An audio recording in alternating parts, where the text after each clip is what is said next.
Kelly Brown, the father of 17-year-old Thomas Brown of Canadian, is sharing his son's story. Thanks for joining us. It's been nearly 3 years since Tom went missing. His remains were finally found back in January. Now, Brown is using the heartbreaking story of Tom's disappearance and death to inspire others by sharing his faith in God.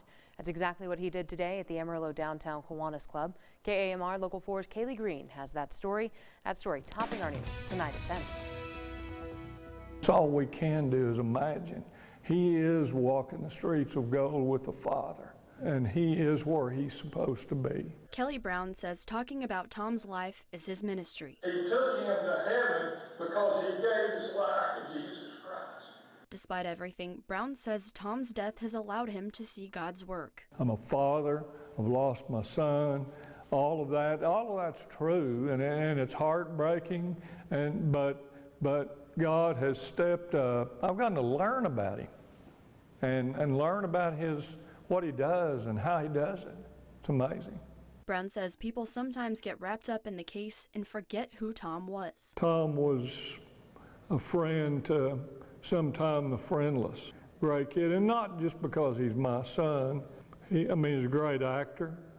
To me, he left a legacy here on earth. The investigation into Tom's death was suspended by the Texas Attorney General back in August, citing no viable evidence of foul play. Brown said he believes investigators did all they could. Brown says he doesn't know what happened to Tom, and he doesn't need to know. I don't know anything. I'm just hypothetical.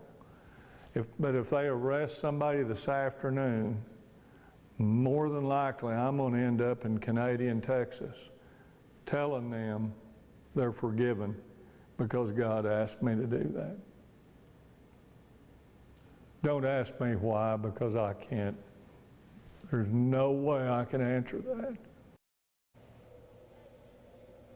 To tell Tom's story because that's what he believes God wants him to do. He'll travel to Kansas next month where he'll go and share the same story of hope and faith. Live in the studio, Kaylee Green, KAMR Local 4 News. Jackie. Kaylee, thank you. Of course, the investigation into Tom's death is not officially closed. Officials say it's suspended pending new credible evidence.